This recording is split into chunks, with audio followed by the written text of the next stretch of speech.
Hello, this is my first real quick video regarding the post-trib warning channel that I've just now created. Um, just have a couple things to say. I'm going to be discussing, warning people about the pre-trib rapture, and also confirming to those that believe in the post-trib rapture or are suspicious of something. Uh, Reassure them that they are on the right track and help them with the with Bible resources and things like that. And I believe this is an important issue, and there is an underlying doctrine that bothers me, that is underneath that supports the pre-trib uh, doctrine, and that is what I call, I don't know if anybody else calls it, I'm not really a seminary taught type of person. I'm just a regular guy that studies the Bible. And what I call it is hyper-dispensationalism. And the reason why I call it hyper-dispensationalism is because if you give it a name like Schofield dispensationalism or Darby dispensationalism or anything like that, uh, it's a dynamic changing thing, dispensationalism. And I wouldn't want to call it dispensationalism alone, because I believe in dispensationalism to a certain point. After all, we're kind of in a dispensation of the Gentiles right now, and there'll be a fullness of the Gentiles that comes. I'll go into that some other time.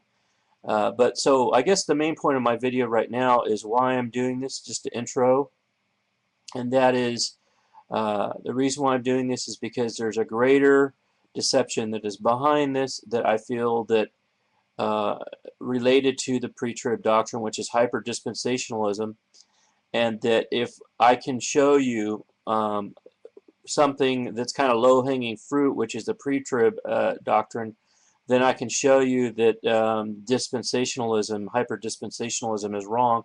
Let me just give you an example. In Matthew 24, most pre-trib believers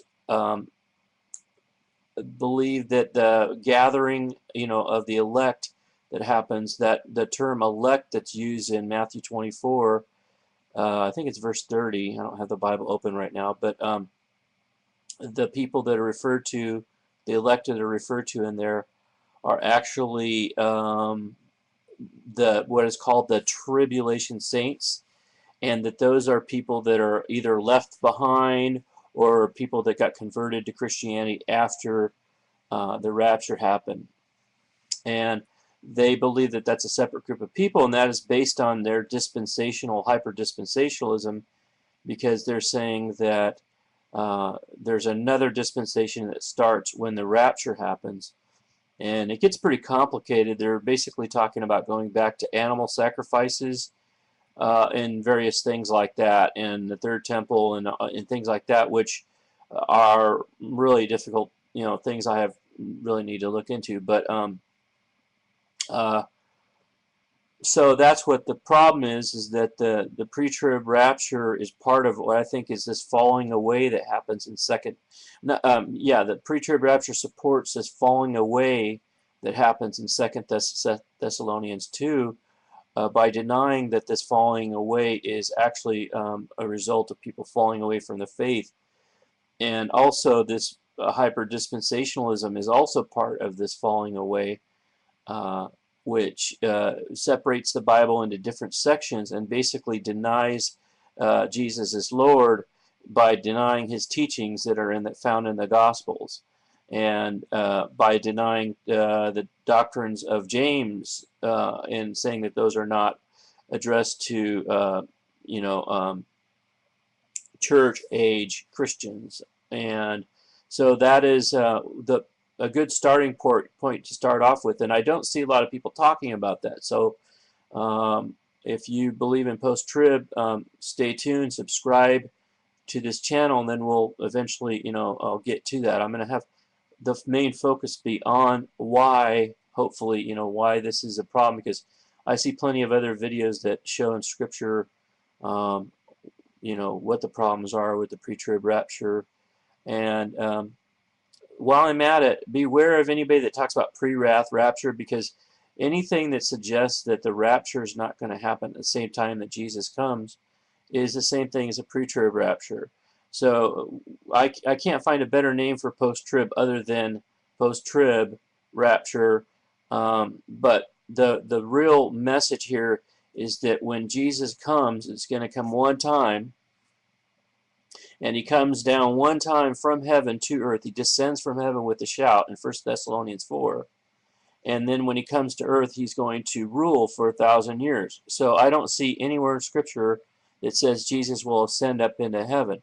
And that is why a lot of people don't believe in post-trib, because of this U-turn hypothesis that says, why would Jesus come down from heaven? And I have another video about this that's on another channel, but why would Jesus come down from heaven and then we would go back up with him, back up into heaven?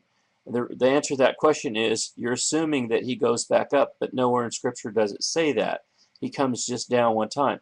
So that is the message, is that Jesus is coming one time, the rapture happens, and that the pre-trib rapture is part of the falling away, and the pre-trib rapture is supported by HyperDispensationalism, which is part of the falling away. That these are the doctrines that are crippling the gospel, crippling the teachings that will save your soul, and also will allow people to, free to just basically entertain all kinds of crazy concepts. Because once you do that, then your doctrine doesn't matter what you believe. Okay, I kind of didn't really say that very well, so just disregard that last 30 seconds. But this is an unedited video, just a real quick impromptu thing. So stay tuned and read the book of Revelation. I urge you to do so. And I'm not saying that everything's proven in Revelation or not, but it says in the Bible to read that book, and I think that's key to gaining an understanding, because they use the pre-trib false teachers use that to use the book of Revelation to twist it around, and so knowledge of the book of Revelation is a defense against that. And so you'll see, if you just read it in context, you'll find the truth in there. Okay.